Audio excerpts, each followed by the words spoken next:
হয়েছে। আমরা আলোচনা সমালোচনার মধ্যে আছি। গণতন্ত্রে ডেমোক্রেসি মিন্স ডিভিশন, গণতন্ত্রে বিভক্তি থাকবে। আমাদের বাবার 5 সন্তান থাকলে এই 500 জন কোনোদিন একমত হয় না, 3 জন একমত হয়, 2 জন দুদিকে চলে যায়। এরশাদ সাহেবের গঠিত জাতীয় পার্টিতে আজকে বিবাদ বিভাজন হচ্ছে, একজন এক দিকে চলে গেছে, কিন্তু আজকে যারা মঞ্চে আছে তারা হচ্ছে মেজরিটি। এই মেজরিটির দায়িত্ব হচ্ছে এখন জাতীয় পার্টিকে সংগঠিত করে নতুনভাবে মাঠে নামে জনতার কাছে আবেদন করা যে আমরা রাষ্ট্র পরিচালনা করেছি, আমাদের রাষ্ট্র পরিচালনার অভিজ্ঞতা আছে, জনতা আমাদেরকে একসাথে দেখে এরশাদ সাহেবের কথা মনে করে আমাদেরকে রায় দিবে। কিন্তু আমাদের দায়িত্ব হচ্ছে যে আমরা সবাই আজকে যারা মঞ্চে আছি অন্তত তারা একটা সুসংগত কমিটি করে আপনারা যারা আছেন আপনাদেরকে নিয়ে মাঠে নেমে যেতে হবে। কারণ ভবিষ্যতে হয়তো বা একটা নির্বাচন হবে, আজ হোক কাল হোক নির্বাচনের একটা তারিখ দিয়েছে, হবে কি হবে না জানি না। তবে আমাদের জাতীয় নেতৃবৃন্দ যারা আছেন তারা অনেক অভিজ্ঞ। তারা যখন এ দেশ শাসন করেছে তখন তাদের সেক্রেটারি সব সিএসপি সেক্রেটারি ছিল। এবিএম রুহুল আমিন হাওলাদার সাহেব যখন টেক্সটাইল মিনিস্টার, তার সেক্রেটারি ছিল সিএসপি আসাফুদ্দৌলা। পরম শ্রদ্ধেয় কাজী জাফর আহমেদ সাহেবের সিএসপি ছিল এবিএম গোলাম মুস্তফা, এনাম আহমেদ চৌধুরী, ডক্টর একরাম হোসেনের মতো সিএসপি অফিসাররা। আজকে যারা নির্বাচন কমিশনে আছে, হয়তো আমার নেতাদের মুখ দিয়ে হলে ভালো হবে, আমার মুখ দিয়ে বলা ঠিক হবে না, তারা খুব বেশি যোগ্য লোক না। একটা নির্বাচন কন্ডাক্ট করার মতো শক্তি এই মুহূর্তে তাদের আছে বলে আমার মনে হয় না।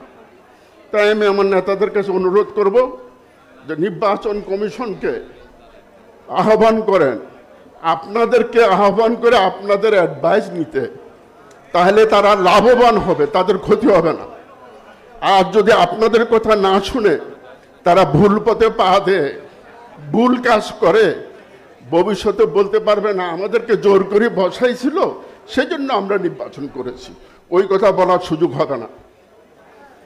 অবিলম্বে এই জাতীয় নেতাদের সাথে তোমরা আলোচনা করো, উনাদের অভিমত নাও, উনাদের থেকে সাজেশন নাও, কিভাবে নির্বাচন করতে হবে সেটা ন্যায় নীতিকভাবে নির্বাচন করার জন্য লেভেল প্লেইং ফিল্ড, ওটা ডেফিনিশন কি ওটা আগে রেডি করো।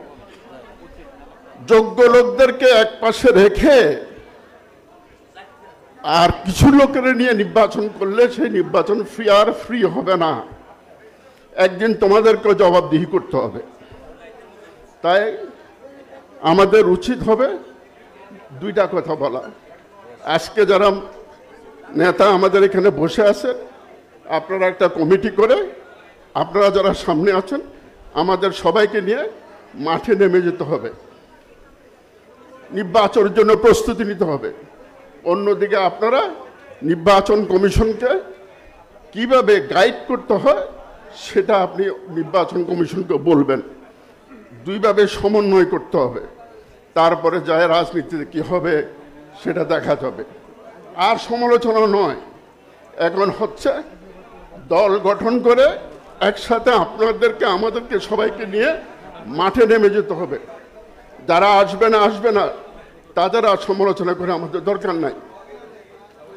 ওই আমাদের দেশি ল্যাঙ্গুয়েজে আছে, বাবা সব ছেলে তো আলেম হয় না, কিছু জালেমও তো হয়, তো জালেমকে জালেমের মতো থাকতে দেন, আমরা যারা আলেম আছি আমরা একসাথে নেমে যাই। সমালোচনা শেষ। এই হচ্ছে আজকের প্রয়োজনীয় দরকার। আপনাদের সবাইকে শুভেচ্ছা জানিয়ে, শ্রদ্ধা জানিয়ে, সালাম জানিয়ে আমি একটা কথা শুধু বলতে চাই, আজকে যিনি সম্মানিত প্রধান অতিথি শ্রদ্ধেয় আনোয়ার হোসেন মঞ্জু, উনি কিন্তু গড়ার কারিগর। এখন আমার উনি জিজ্ঞেস করবে তুই কেমনে এই কথা বললি? আমি জাস্ট আপনার দৃষ্টি আকর্ষণ করার জন্য বলি, 1988 সাল প্রধান রাষ্ট্রপতি হোসেন মোহাম্মদ এরশাদ তার ক্যাবিনেট থেকে deputy prime minister Kazi Zafar সাহেবকে ড্রপ দিয়ে দিয়েছে। কাজী জাফর সাহেব আমাকে বললে আজকে সন্ধ্যার ভিতরে বাসা ছেড়ে দেবো, মিন্ডি রোডে থাকবো না, বাসা ঠিক করো। আমি বললাম 2 দিন সময় দেন। বলছে না, একদিনও না, এক্ষণ চলে যাবো। তা আমাকে তা আমার বাসায় উঠেন, নিয়ে যাও সব। কিছুক্ষণ পরে একটা ফোন আসলো, শ্রদ্ধা আনোয়ার হোসেন মঞ্জু সাহেবের ফোন। ফোনে কথা বললো, কথা বলার পরে হাঁটাহাঁটি করতেছে। হাঁটাহাঁটি করার পরে আমার বলে যে তোর বাবিরে বল কিছু নাস্তা টাস্তা বানাইতে, মঞ্জু ভাই আসবে। হ্যাঁ হ্যাঁ, মঞ্জু ভাই আসবে। এখন আর বাড়ি ছাড়ার কথা বলে না। তা আমি এখন বললাম যে কিছু নাস্তা টাস্তা বানাই। বলে আরেকজন আসবে। আমি বলতে আরেকজন? বলছে কি জানি, মঞ্জু ভাই বললো। কিছুক্ষণ পরে খবর পেলাম মঞ্জু ভাই হোসেন মোহাম্মদ এরশাদ সাহেবকে নিয়ে আসবেন, কিন্তু মন্ত্রিপরিষদ থেকে ওনার চাকরি শেষ, ড্রপ। সন্ধ্যার সময় উনি আসছেন।